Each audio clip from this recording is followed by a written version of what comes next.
So I thought that I'll just share with you all a few thoughts on native plants, what makes them important, and throw out some ideas on what we can all be doing in our own gardens.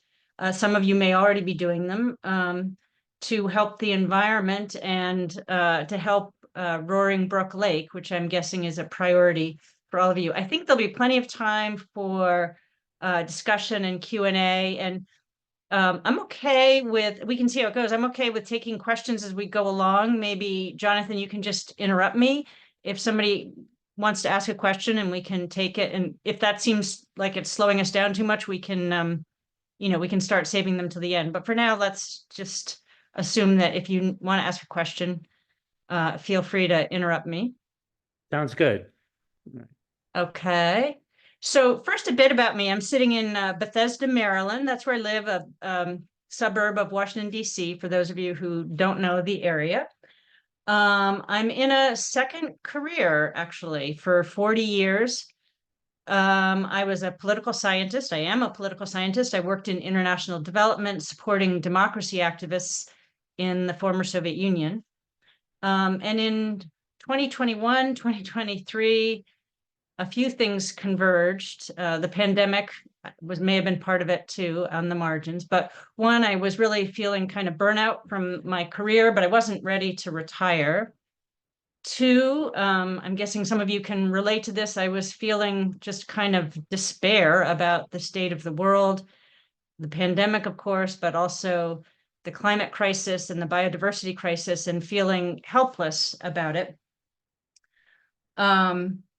And then third, I read this book, which is pictured here.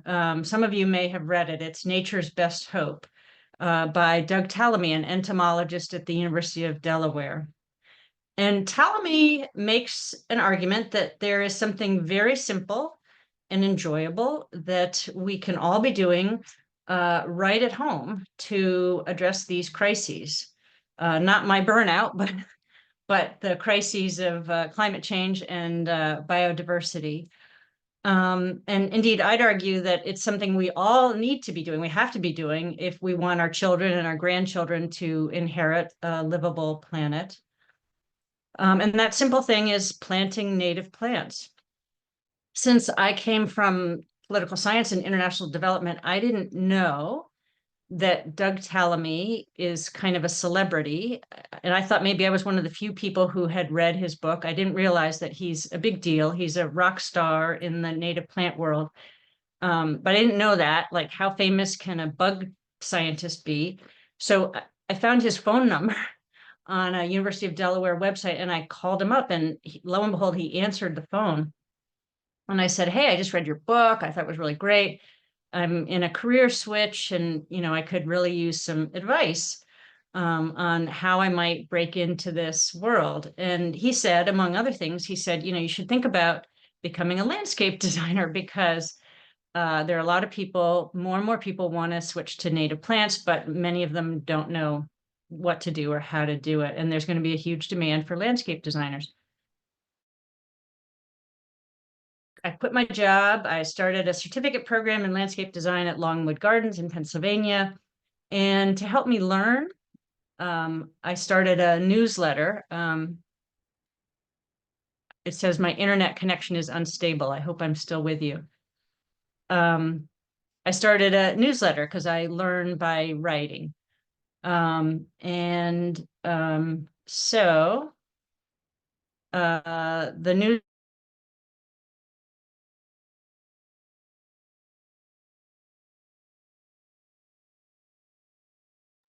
Are you with us? We can't hear you right now. He said we should talk among ourselves. Has anybody read this book? No. Oh, okay. She should know that So, she can't tell, right? so along with this book, and she'll probably describe it. We lost her. She's probably gonna reconnect. Yeah. is Robin, a- you're still there? It's an organization of Yeah. called the Backyard, I hope I get this right, the Backyard National Park. And it basically means that we have these acres and acres of land all across the country. Robin, can you message her? Let her know we don't hear her. I can't do it on this computer. Backyards. And that instead of only setting aside large areas of land to be preserved, like national parks, we could begin to do preservation right in our backyards. And there's a map. And so you can join it and you can list your property there. She's and texting her. Begin to catalog what's on it. You don't have to do those things, but it begins to build up the mosaic of these things. And it isn't that you need to have 100% native plants. Well, we'll see when she comes back. Hi, Oh, okay. can you hear me now? Yes. So sorry about that. And now I need to share the screen again, probably, right? Right. And during your the little like not hearing you, Ina was talking about Doug and the national parks and making your own little yes. Yeah, Homegrown National Park, yes. Okay.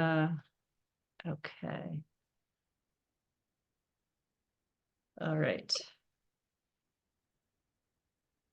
Okay, we back to sharing? Yes. Okay. No, we have to see if we can Great. record it again. I think it said when I came on that it was recording. Okay, yeah, I don't see the option to start it, so it's recording. So is this Roaring Brook Lake? That is Roaring Brook Lake.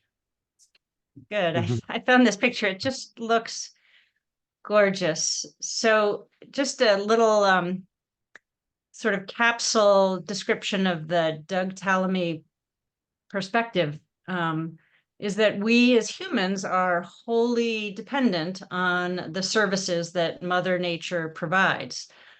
These include producing oxygen, cleaning water, controlling flooding and pests, converting sunlight into food, pollinating crops, moderating severe weather, building and protecting topsoil, and removing carbon from the atmosphere. The term for this is ecosystem services or ecosystem functions. And from the looks of it, your lake and the surrounding area are providing a lot of ecosystem services. But much of America looks more like this. These images, which are a feedlot, a parking lot, and a housing development.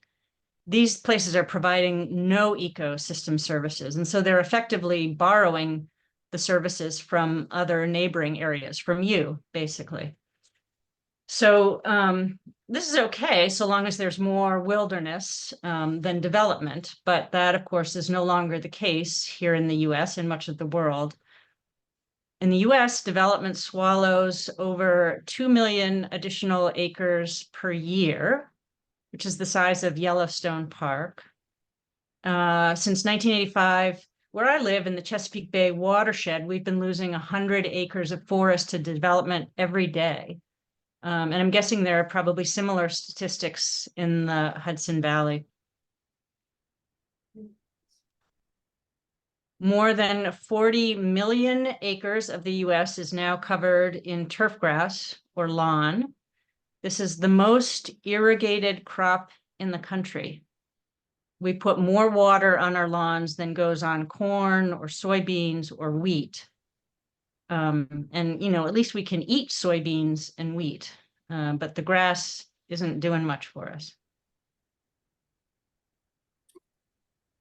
So thanks to Teddy Roosevelt, in the US, we have a system of state and national parks and preserves. I think you've got a lot right around you.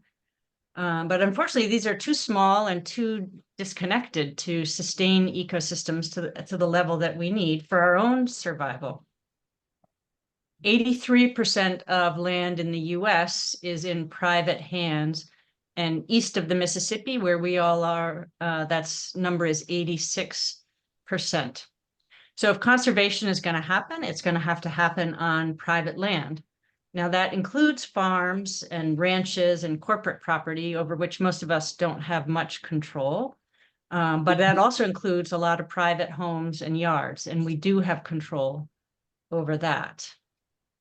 So we depend on the plants and animals that are indigenous to North America, and for you all that are indigenous to the Hudson Valley, we depend on those plants and animals to keep us alive.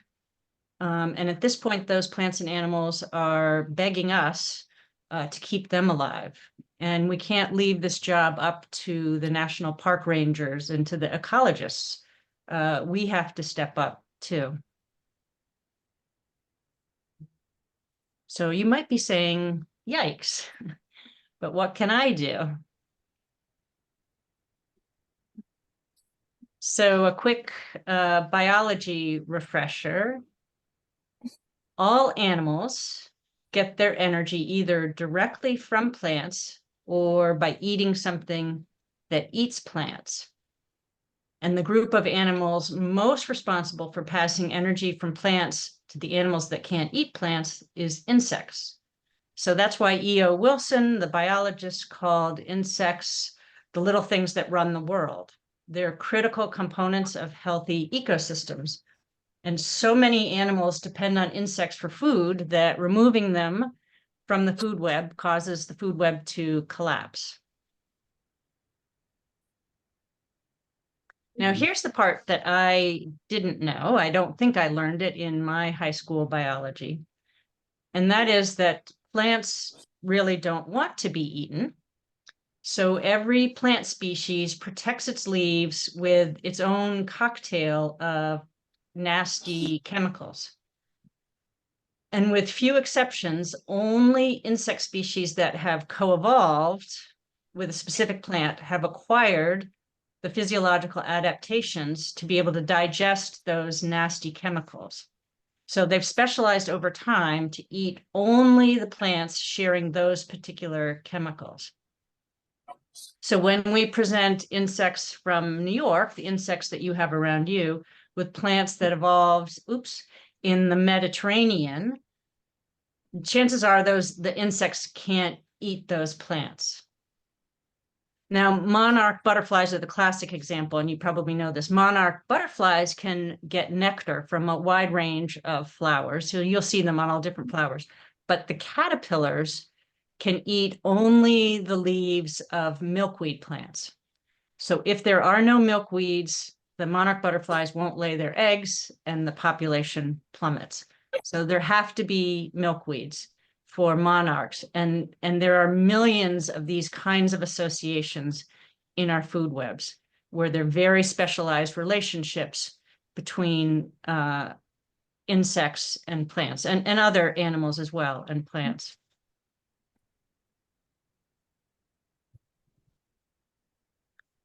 The other thing that I didn't realize, I'm not an ornithologist or even a birder, though I'd like to be, but I didn't appreciate how hard bird parents have to work. Caterpillars are the diet mainstay for most birds, and especially for chicks. And this has to do with how squishy and protein packed caterpillars are. So they're kind of like nutritious marshmallows. And parent birds, mom and dad birds, really shove food down those little chicks' throats. And it helps to be shoving squishy food down so they're not, ripping their gullets apart with spiky seeds or whatever else they might be. Also, a typical nestling or chick eats 30 or 40 times a day. So a nest of 5 chicks has to get about 150 deliveries of food a day. And the mom and dad, because they have to make 150 trips, finding 150 caterpillars, they can't travel very far, or they can't commute very far to get that food. They have to be able to find it all within a small range, or they'll wear themselves out. So they're not even going to build a nest unless they feel like they're going to be a lot of caterpillars. And they will be able to, they know they're confident they'll be able to forage. So if we want to see and if we want to support birds, we need to support caterpillars. And if we want to support caterpillars, we need to plant native plants for the reasons we were talking about. Most caterpillars can only eat native plants.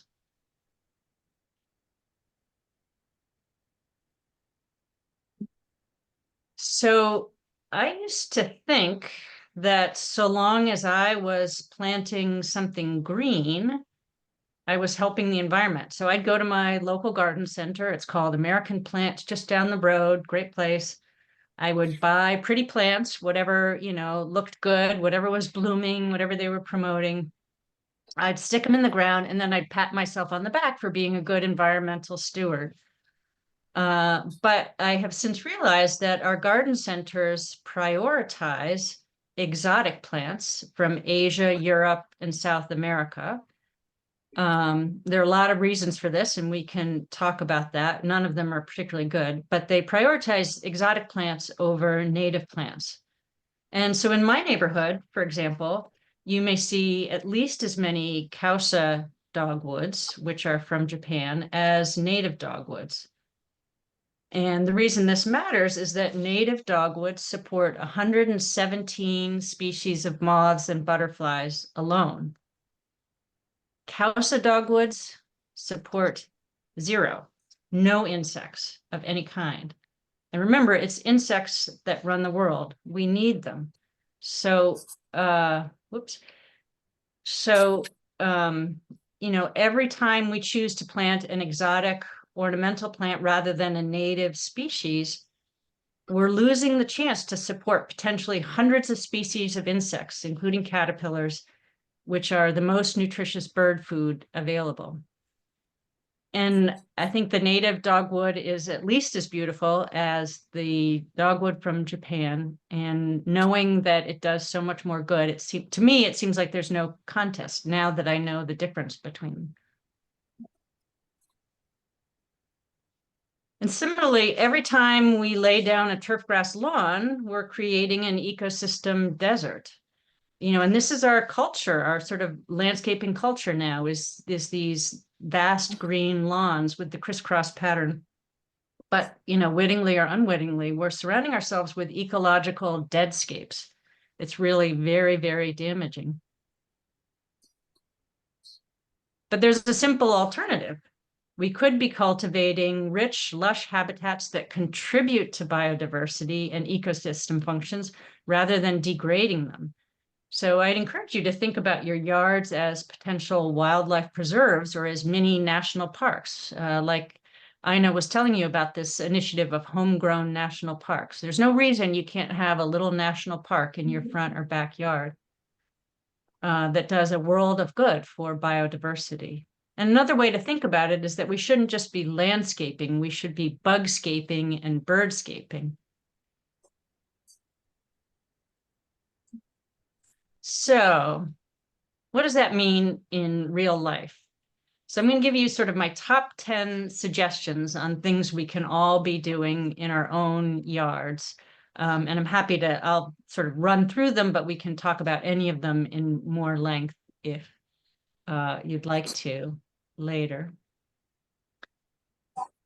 So number 1 is reduce the size of your lawn. You don't have to get rid of all of it. But most of us don't need all of the lawns that we have. So think about how you use or would like to use your yard and how much lawn those really require. Do you want a little place to sit on the lawn for a picnic? Do you want to play croquet? Do your kids need a soccer pitch? Do you need a path to get from one part of the yard to another? Those are all reasonable uses for lawn, but we probably don't need an acre or 2 acres of grass because we're not actually using that space. And as you can see in this image, this is, some paths have been mown. So they're using turf grass for paths to get from place to place, but the rest of it is meadow or orchard.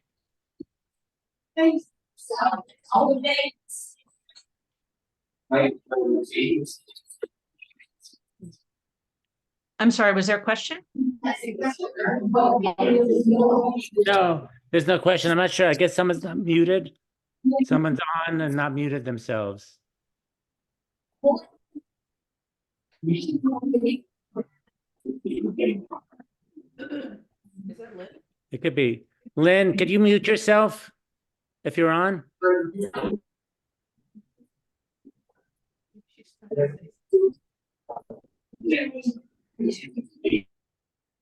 Am I muted? There we go. Okay, I great. think everyone's muted now. Mm-hmm. Okay. So number one, reduce the size of your lawn.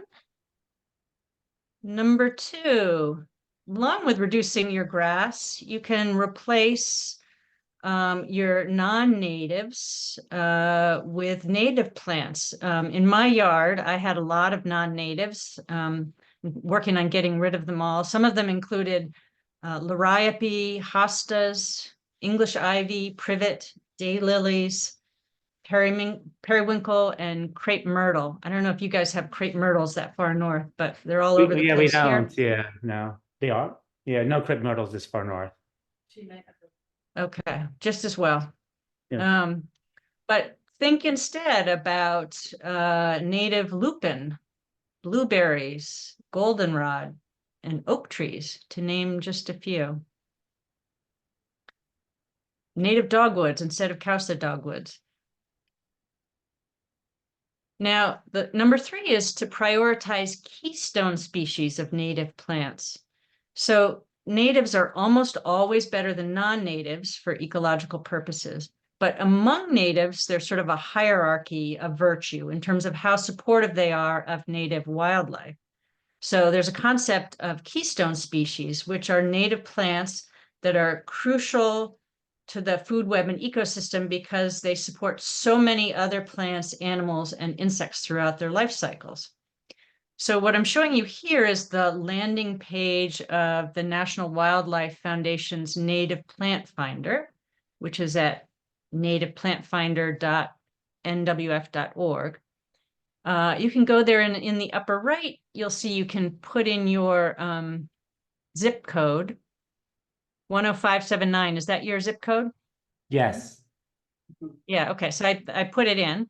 And it will, and then you can click on Find Native Plants, and it will pull up a list, something like this. I'm just showing you the first page of flowers and grasses. It will give you a lot more, but this is telling you for your zip code where you are that the keystone flowers and grasses are goldenrods, strawberries, sunflowers, Joe Pye weed, lupin, willow herb, deer vetch, and violet. And so you probably can't see that, all of you sitting out there, but goldenrods, it tells you in the little box, support 138 different species of butterflies and caterpillars. Even little violets. I used to try to get rid of violets. They used to bug me. I don't know why, but I have killed so many violets in my day. But they support 31, those little things support 31 species of butterflies and moths. So these are your keystone perennials, or flowers and grasses. You also have some keystone trees and shrubs. Those include oaks. Oaks are if you can plant only one thing, plant an oak. Oak trees can support 521 species of moths and caterpillars. They are just amazing. But also plants in the native plum and cherry category, willows, birches, aspens, apples, crab apples, blueberries, and maples are all keystone species. So if you've got a small space and you can only plant a few things, think in terms of those keystones, and you'll be doing the most good. Number 4 in the top 10 is remove invasive species. Now, many of you know this, but I often encounter confusion about the difference between an invasive species and an aggressive species. An invasive species is, by definition, a non-native plant that migrates to wild areas, outcompetes native plants, and typically establishes a monoculture. Invasive plants basically knock out ecosystems. That's different from an aggressive plant. Like a native plant can be aggressive. Some kinds of monardas, bee bombs, for example, they're in the mint family and they grow assertively and they're aggressive and they might outcompete some other plants, but they're not invasive. They're not knocking out the ecosystem. They're just very happy where they are. And I often hear from people, I'll let them know that a shrub that they have is invasive, and they'll say, well, that can't be. I've never seen it move. It hasn't sprouted anyplace else. It doesn't look aggressive to me. Just because you don't see it moving or spreading doesn't mean that its pollen or its birds aren't being transported to other places. So some of there's a New York State invasive plant list. It's a very short list and it ought to be expanded, but on that list are what I pictured here: burning bush, border privet, and barberry. I would guess it's probably possible to still buy those plants at nurseries, and many people probably have them planted in their yards. But your government considers those to be invasive, and usually state governments, to them, that means it's a threat to agriculture. They're not so concerned about ecosystems typically. But anyways, if a plant makes the state list, that means it's really bad. Others that I think are probably invasive around you are English ivy, periwinkle, pachysandra, Japanese honeysuckle, Chinese silvergrass or miscanthus, and tiger lilies. I can't tell you how many tiger lilies I've planted in my day. I've had to dig them all up. Anyways, please don't plant native plants. When you're shopping for plants, do your homework, figure out what's invasive, and don't buy things that are invasive. And if you have invasive plants, please remove them.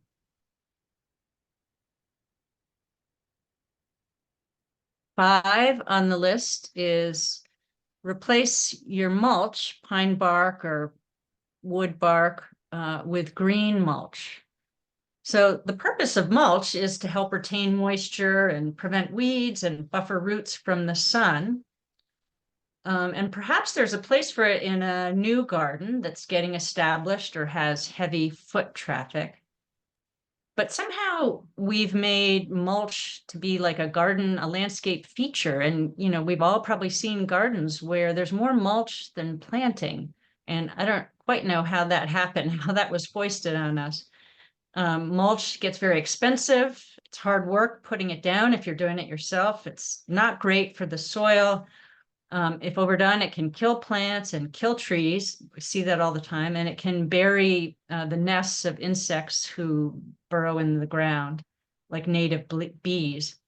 So I wrestled with this myself. Just yesterday, I was thinking I have a garden bed that looks kind of crummy right now.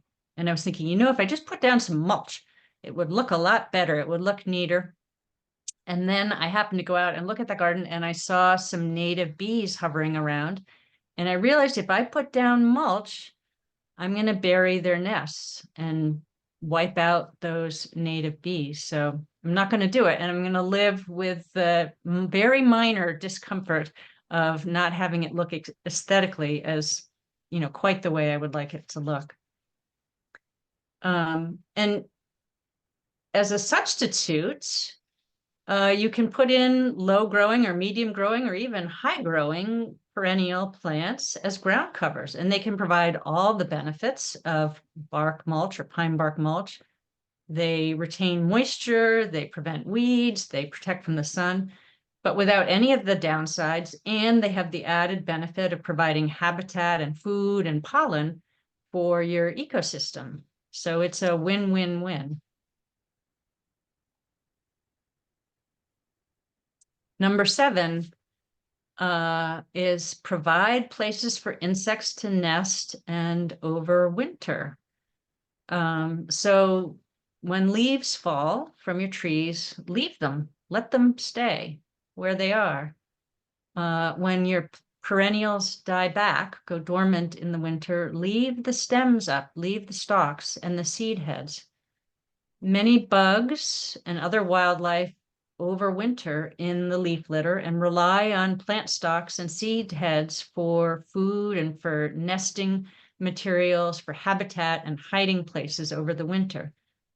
You want to leave as much of this in your yard as possible. It will decompose and turn into great mulch. It's better than the stuff that you buy in a bag at the store. What I do is at home, we have some lawn. I've tried to cut back the amount a lot, but we have a little bit of lawn. And so when the leaves fall, I rake them off the grass and I rake them off our patios and walkways and just put those leaves into the beds. And then that's it. I don't haul away any leaves. I leave all the stems up from all the plants until about now, about this time, and then I've cut back stems of plants to about 18 inches. And as much as possible, I just leave the stalks. I do what's called chop and drop, just leave the stalks on the ground. It's, helps to replenish the soil. It's all the nourishment that's needed. Number 7, avoid pesticides, herbicides, and synthetic fertilizers. So pesticides do more harm than good because they kill all the insects in their path. So you may think you're getting rid of Asian beetles or something, but you're also going to kill those caterpillars that the birds need. And you're going to kill the praying mantises that will get the aphids that are bothering you for other reasons. You'll disrupt the whole ecosystem with pesticides. Fertilizers, of course, end up as runoff, probably go straight into your lake. So avoid fertilizers. Native plants don't need fertilizers, and a balanced ecosystem doesn't need pesticides. A yard full of native plants will attract predators of pests. And as I said, most native plants thrive in our poor amended soils. Down here, we have really thick red clay soil, and people always want to add a lot of compost and aerate it. And actually, the native plants prefer the lean, not very organic clay soil. That's what they are used to. And if we improve the soil, it's just helping the weeds, not the native plants. Number 8, stop using gas-powered mowers and blowers. Try to use electric, or better yet, manual tools, electric or battery, and those are getting better and better. A 2011 study found that just 30 minutes of using a gas-powered leaf blower in the yard can emit the same amount of hydrocarbons as driving a pickup truck from Texas to Alaska. So driving a truck from Texas to Alaska is equivalent to 30 minutes of using a gas-powered blower in your backyard. And I don't know about you around there, but everybody here, all of my neighbors, are blowing their leaves. It seems like all year long. It stops in the winter maybe, but all year long. The World Health Organization says sounds above 55 decibels are harmful. Those above 85 can cause permanent hearing damage in humans. And gas-powered leaf blowers typically run at 80 to 90 decibels. So they're in the range of causing permanent hearing damage to humans, never mind what they might be doing to animals who are caught hearing those sounds. It's a significant threat to animals, a threat to their hearing, but also a threat to animals who rely on sound to find food, to care for their young, and to mate. Number 9, as much as you can, soak up, spread, and slow stormwater. So the maxim used to be, very recently, in my experience, that we should be getting any rainwater off of our property as fast as possible to protect our houses. But the more buildings and pavement we install, the more we're making the surface of our earth impermeable. And this means that stormwater now has nowhere to go. It rushes right off our roofs and right off our driveways into streets and straight into waterways. And I'm sure a lot of stormwater is going straight into Roaring Brook Lake. It causes flooding and erosion and terrible pollution. So now the best practice is not to get the water off your property, it's to keep the water on your property as long as possible. Of course, protect your housing. your home, but if we can keep it on our property by helping it to soak in and spread out and slow down, then we're helping to protect our waterways. And the way to soak up, spread, and slow stormwater is to plant native plants. A lot of our native plants have deep roots. Raindrops will hit the foliage, and that kind of breaks the fall. And the roots hold the soil together, but also help to soak up the water once it sinks in. If you want to get even more technical, you can put in rain gardens and bioswales and cisterns and dry wells, but just planting native plants helps to address stormwater runoff problems. And number 10 on my top 10 list is to shop at nurseries that specialize in native plants. And I say this because mainstream garden centers may advertise that they sell native plants, and they often will have a table of plants or even a whole section of native plants, but they almost never provide enough information so that you can make an educated choice about what you're buying. What they're selling may or may not be native to your particular ecoregion, Hudson Valley, New York. So my local garden center, American Plant down the road, I mentioned it before, a friend of mine went in and quizzed them about how they define native plants, and the staff member was doing her best. And finally, she admitted native means not from Asia. So they had an incredibly broad definition of native. So that's not helpful. The plants that they call native may or may not have been altered in a way that makes them inaccessible to the insects and other wildlife who need to access them. And they may or may not have been treated with systemic insecticides. But the staff at nurseries that specialize in native plants, they care about these issues, they've educated themselves, and they'll be far more knowledgeable and able to help you make decisions. So it's worth tracking down the reputable native plant nurseries and going to them, even if it means you have to go further out of your way. And finally, I would say planting native is critical.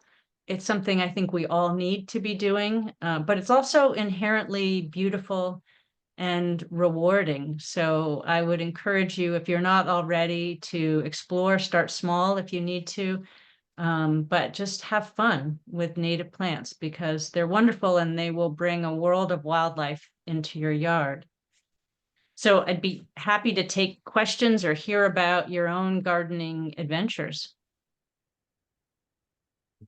And maybe I'll stop sharing now so I can see you better. I'm sure we're going to have a lot of questions. I'll start with my question. So, I inherited a garden where there was a lot of non-native species, and some of them have been invasive. And I went ahead and I kind of got rid of most of the invasives. I'm having a hard time because they're invasive and they spread, so they keep popping up. So I keep trying to get rid of them. So I'm pulling them, trying not to use any kind of herbicide on them. But occasionally I will squirt a couple drops and just right on the plant, paint it on. Are there any, but I still have a lot of non-natives that I don't know if they spread a lot. Are there, not saying to keep the non-natives, but I'm trying to get rid of the ones that are the bad ones. Are there any ones that would you say, okay, well, it's okay for now, something like a hosta, or should they be all pulled up? So hostas are non-native, but not invasive. So, they're not doing a lot of harm. It's just sort of a missed opportunity. Every hosta plant that you have is, space that's not being devoted to something native, but they're not doing harm the way invasive plants do. So focus in terms of removal, I would focus on the invasives first.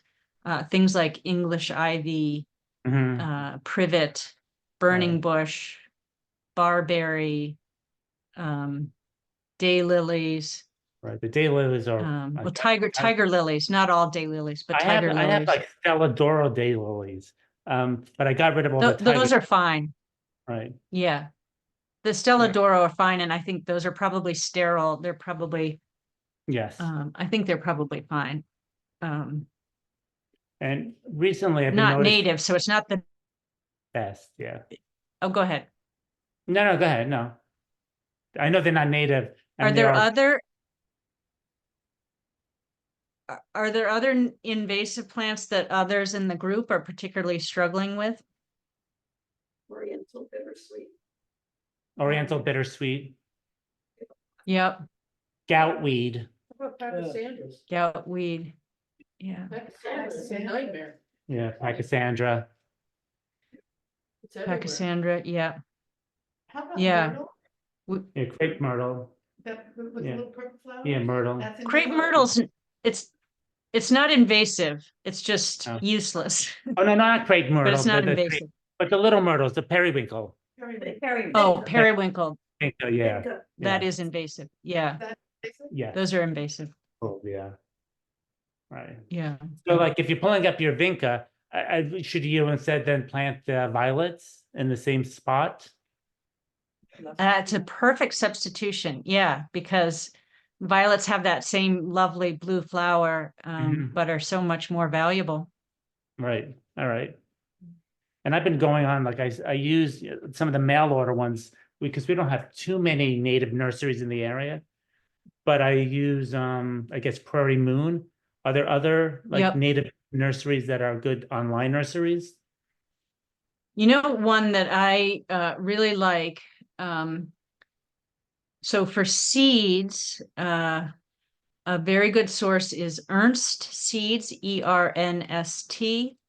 Okay. And another one that I have used a lot is called Izel Native Plants, I've heard of them, IZEL. Yeah, they're exclusively online, and they don't sell seeds, they sell plugs, which are very hard in the retail market to get. Landscapers use them a lot, but retail stores don't tend to sell them. So they're smaller than, say, quartz. They're little, tend to be deep rooted, about 2 inches. And you have to buy in volume, you have to buy a tray of 50. So you can't get 3. You got to get, 50 or 75 or something of a given species. This is something I was trying to bring but- out to the garden club. Maybe if we do this, we buy a tray of 50, we could share it amongst ourselves. And it'll be Right. nice, right? Yes. Yeah. And Okay, so, yeah. plus, I would say the rule of thumb for planting any native perennial is to plant, 1 per square foot. Mhm. So that's a lot. Right. If you've got a 10 by 10 bed, Mhm. that's 100 plants. You can go through a couple of trays of plugs pretty quickly. Mhm. I have a question. I removed some of my lawn and through seed, native, and it's slowly coming along. But there are areas that are shaded, so I would need shade perennials. Is there anything, like we've been starting to go into the woods and dig up ferns and put them in our garden. So we've actually gone into nature looking for plants that we can start. Is there anything, I mean, I wouldn't rape the natural woods, but a couple of few, is there anything out there that we can transplant from, let's say, when we go on a hike, that we can put into our garden that would add to this bounty of? That's a great question. And I think, as you found, most seed mixes are only good for full sun situations. They tend to be meadow plants. And they won't do well in shade, and it's hard to grow shade plants from seed. I'm not sure why, it just is. So you're better off in shady areas planting real plants. And I think if you go on walks or hikes in wild areas around you is where you can definitely get inspiration for what grows naturally in shady areas and what communities of plants grow as well. I don't necessarily want to I'm sure you've been very responsible, but I don't necessarily want to advocate, taking plants from wild areas. It's generally frowned upon, particularly if it's not your own property. And we just don't want, you just don't want to encourage the masses to go out and, as you said, rape and pillage the wild areas. We have But wild definitely, if you take, that we take from. Yeah. But just wanted to Yeah. suggest the plants that are actually out there that I don't see. I don't often see, I see a lot of leaves and different things and I see a fern, so I'll transplant a fern from deep inside our area over, yeah. right, I think that's a great strategy. That's a great strategy. Because that plant is telling you that it does well in your conditions. Mhm. Okay. What I'm trying to do, I'll get rid of all the invasives that you mentioned. I have a lot of shade, and I find that if I don't mow the shade, the plants there, and I leave the leaves there, all these like woodland daisies come up, but it takes a while. That'll be okay, right? Just like if I put in rocks around trees underneath the oaks and let the leaves stay as they fall. And then whatever comes up, comes up. And the rocks are for, To designate, just to separate the Oh. lawn, they don't have to be rocks, but it's just so. oh, I know see. the leaves. And to make it Right. look a bit landscaped. So it's demarcating where to mow and where not to mow, or where to leave leaves and not leave leaves. Right, yeah. Yeah. So it looks like if I leave the leaves there, there's a purpose to it. Yes. Oh, so you're making a very good point too. Not everybody likes their yard to look wild. Right. As I told you, I'm struggling with not mulching my kind of wild bed. But and particularly neighbors can object when they're used to, green carpets of lawn and your yard looks a little wilder. And one of the ways to mitigate that concern, I think, is what's called cues of care. And I think what you've just suggested is one, a line of rocks to show that what you're doing is intentional, or a border of grass around a meadow to show that, this is being taken care of. It's not just a plot that's been let, go to hell. So I think incorporating cues to care into your design is a really good approach. Just say what I've been doing recently in my garden is when in the spring, when things are coming up, I'll go out with my iPhone with Picture This or Seek app, and I'll start taking pictures of all the things that I'm not familiar with. And if it's a native, I leave it. If it's not a native, then I pull it. So in a way, I'm just creating this garden just naturally is coming. And it's growing in an area that's supposed to be growing. Yeah, so the designer is Mother Nature, right? And you're just doing a little bit of editing, which is perfect. Yeah. Quick question, I have a front portion of my property that was a lawn, so my father predeceased me in this property and he planted fescue, right? The Mhm. grass, fescue grass. Underneath the fescue or in between the fescue is a bounty of gorgeous moss. Strange, wonderful, unusual shaped moss that's growing beautifully and healthfully. And I have a lot of cedars up top. I would love to be able to remove some of or all of the fescue. Other than incredibly painfully pulling it, literally like a crouched old woman. I'm wondering, other than pesticides, which I refuse to use and haven't used on the property at all, how I could maybe help either acidify. I mean, I don't know quite which direction to go. It's a little bit of a complex question. I was just wondering if you have any thoughts. Yeah, so if I understand correctly, you'd like to get rid of the fescue, but leave the moss, if you could. Yeah. Yeah. I'm Well, sort of wondering, yeah. I've got some I don't know how ideas. to. Yeah, one idea is, to pluck out the fescue blade by blade, Yes. which doesn't sound fun. The Mhm. other thought I have is to try to save some of the moss, put it aside, keep it moist, and then put it back down after you dig out the fescue and let it regrow.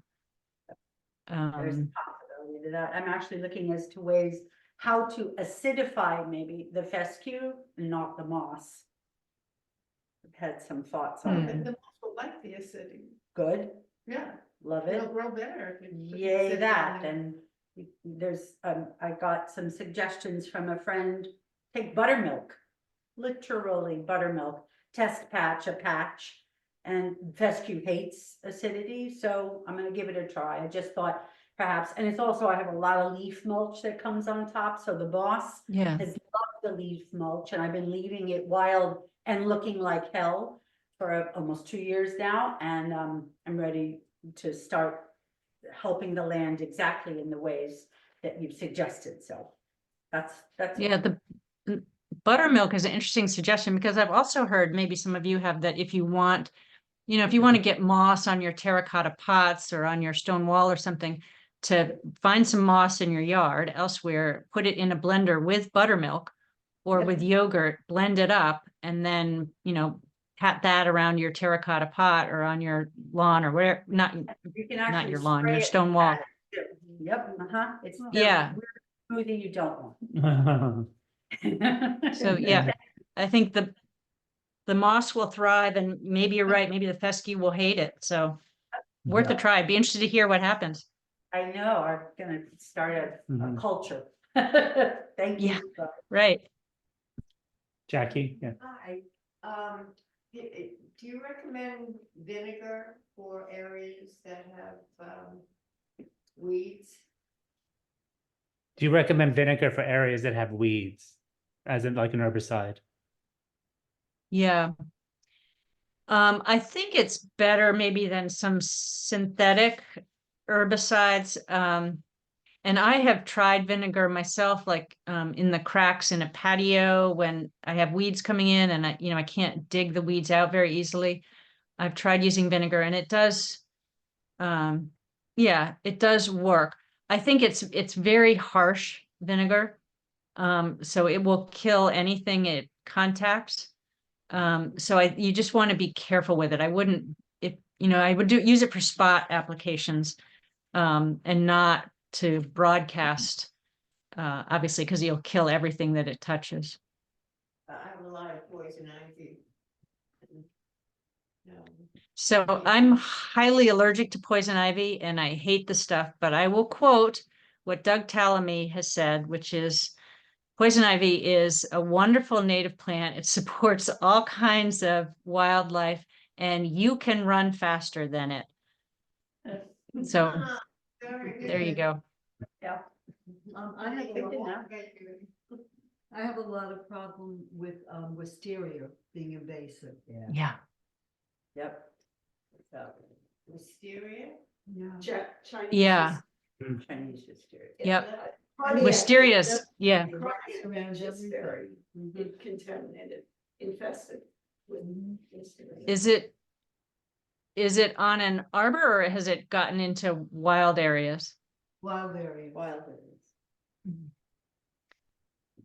So, and is it mixed in with other things that you care about or? Well, it has killed trees. I mean, it'll wrap itself around. Yeah. I haven't worked with wisteria myself, but I know it's really bad. And I've seen properties that have been kind of taken over by wisteria. So yeah, never buy the stuff. There's a beautiful Native American wisteria. It's beautiful. And it's not nearly as aggressive. If you can, I would just cut it wherever you can at the base of trees so it can't keep growing up. And if it can be cut back and smothered wherever it's growing, or maybe with spot applications of herbicides, if you're willing to do that, those may be your best bets, but it's probably a multi-year process to get rid of it. It's like bamboo. Oh, Like yeah. Luckily, we don't have a lot of bamboo here, just My one father area. decided to plant all of it, so, you're welcome. Mm. I think Robin has a question. I do. Um, Lolly, thank you for coming. And first of all, and that was amazingly terrific. I don't know much about the topic, but I'm realizing that almost everything in my yard falls under your categories of bad or not great for the environment. So I think I have a lot of work when I get home. Mm. But one of my biggest problems I notice is that when I try to take things back out, they just come back. So like something like Pachysandra, I have literally every single year pulled this Pachysandra up. And then every year I come back and I've got Pachysandra all over again. So like, what do you suggest in those kind of situations where you're just like fighting nature? And I know you say that like, it's not supposed to be there, but it thinks it's supposed to be there. Yeah. That's how they got invasive. Well, for Pachysandra, I had some Pachysandra and I was able to pull it up and it wasn't a lot, but it still comes up periodically. But I think the basic thing to remember with something like Pachysandra is that it needs to photosynthesize to survive. So the more you can catch it when it's small, pull it up, the more you can try to get it up by the roots, it's fine. But if you just, anytime you see it, cut it down to the ground or pull it up, eventually it's going to stop growing because if it can't put out leaves, it's eventually going to die. I have in the past, I'm not sure if this is the right thing to do, was when I had like a huge area, Pachysandra or Vinca, I covered it, I had like cardboard and I covered it with a cardboard. And then I put like leaves on top of it, or I had a tree that was taken down and I used the mulch from the tree Mhm. and put it on top of that. And I left it for a year or two. And then the cardboard disintegrates and then the bark disintegrates and you have soil without the Pachysandra. Okay. Yeah. If you've got just a bed that's all Pachysandra or all things that you don't want, or grass for that matter, the method Jonathan just described is an awesome, very low labor way to kill things. Cover them up with cardboard, take the tape off first and the labels. Put out cardboard, get the cardboard wet, put leaves or mulch or whatever on it to hold it down. And that will kill what's underneath, particularly if you let it overwinter or, sit for a couple of seasons. But you can't always do that if your Pachysandra is mixed in with things you want to save. And in that case, you just have to be persistent. Don't let it photosynthesize. Gotcha. If you use, Yeah. I had to do this twice, something I couldn't kill, and I used an eyedropper with the weed killer to just put it on the plant. Highly How much does site-specific. that damage other things? I mean, obviously, it would go through the roots. But I'm wondering if it actually damages anything else. Yes. So there on some occasions when I've been dealing with invasives that are really, really persistent, like trees or shrubs that I'm not able to dig out for whatever reason. I've got a privet shrub that's sort of grown in through a fence with a neighbor and it's sort of on the neighbor's yard. Anyways, I can't, without taking down the fence that's not mine, I can't get rid of this. So I chopped down as much as I could of the tree, and then I have been using a small paintbrush to apply an herbicide periodically. And what I try to do after I apply the herbicide is cover it with, a flower pot or something so that, I don't know, a squirrel isn't going to come stand on it. But It's yes, what I it do with goes my down in gout the leaf. roots. Yeah. Yeah, it goes down in the roots and it persists in the soil. So it's very much a last resort. I don't like to do that at all. And you kind of got to weigh your evils, I guess, and sometimes. So it stays there pretty much forever. No, no, does not stay there forever. Okay. It breaks down. most of the herbicides that we use are modifications of a plant hormone, of a growth hormone. Oh, okay. So when we use them, they actually have very little direct effect on animals. But of course, they have byproducts, and there are reasons to be very conservative about this. But they mostly also break down in the first 24 to 48 hours. Now, there are some absolute rules on it. You know, don't ever use them just before rain is expected. You know, you just have to use a lot of common sense. I like the paintbrush method, and I also sometimes take old socks that I keep in a bag, and I'll dip the sock, you know, I'll have a rubber glove maybe on and dip the sock in the herbicide. And then I can just paint leaves very well with my fingers.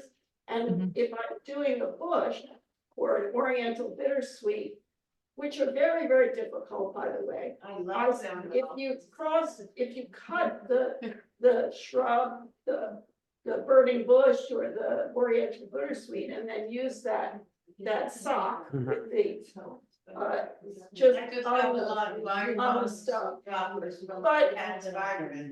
I just want to thank you so much, Lolly. And I think what you said at the beginning of this conversation, herbicides are a tremendous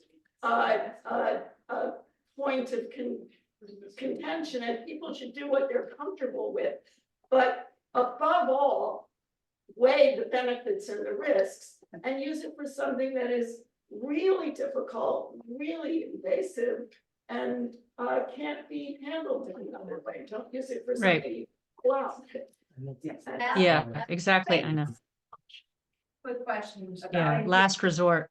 Epsom salt. Like if you have a Epsom salt, I've heard if you're taking down a bush or a tree, you can drill a hole and put Epsom salt in it. And then cover it with like wood putty, and that will work. Has anybody ever heard of that? All right. Magnesium sulfate, so that's what Epsom salts is. So however magnesium sulfate reacts with that tree, that would be interesting. You could Google that Yeah. if you wanted to. There's a lot. Yeah, of that's not something I've plastic heard about. Interesting. Everything you do. I just want to know if anybody had ever done it. Okay. I have a lot of, the oriental bittersweet on my land that came from another property. So twice every year, I have to weed whack all of it down to the ground, and I'm hoping eventually it won't come up again because it does need photosynthesis. So if I keep Right. cutting it down, but I'm cutting other things down also. But that's what I'm trying to do. It's going through 3 years now, but less and less come up. Yeah. But I Yeah, it's unfortunate that you have to cut down other stuff, but it may be the Yeah. only way. Yeah. Yeah, and yeah, if you prevent the photosynthesis, eventually it will die. It may take a few years. You just don't want it to photosynthesize, and you don't want them to set seed or set berries. That's how they spread, of course. Thank you. Thank you all so much. It's a pleasure to see you. I hope someday I get to see you in person. Good luck with your Yes. gardening. All right, thank you very much. This is very All informative. right. All right, thank you. Have a great Sunday. Take care, everyone. Does anybody know what those Wait. little purple flowers? Bye. So I think Lynn is here now. I don't know, Lynn, could you maybe unmute yourself? Because we discussed briefly the plant sale. I don't know if you could maybe chime in a little bit more about it. I didn't hear your discussion, I'm sorry, but I'm here That's now. all right. All right, no, I just said that the plant sale was scheduled for, now I put my sheet of paper away, Oh, May, May 18th. May 18th. And that we should start looking in our gardens for plants that we would like to donate. And we're gonna try to Yeah, not exclusive, the invasive ones. we're gonna try to exclusively get the native perennials. And that also that I met up with David Sider, and I'm gonna go with him to buy some plants from the nursery. However, now that we just discussed it earlier, maybe we should think about contacting some companies like Prairie Nursery, Prairie Moon Nursery, or some other company, right, to Izell to get plugs. Yep.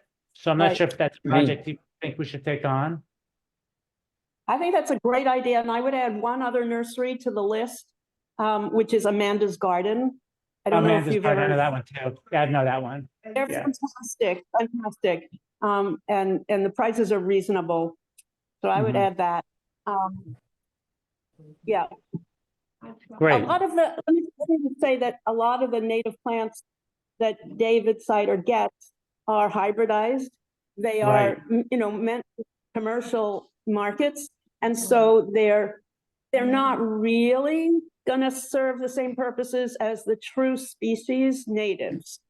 So it's just something to think about. It's not a bad thing, but Mhm. as Lolly said, it's a matter of lost opportunity. If you have a small piece of real estate that you want to plant native in, the more native you get, the less hybridized, the more benefit you're going to get out of it. True. All right, thank you. All right, Yeah. any questions for the garden club? Anyone have any?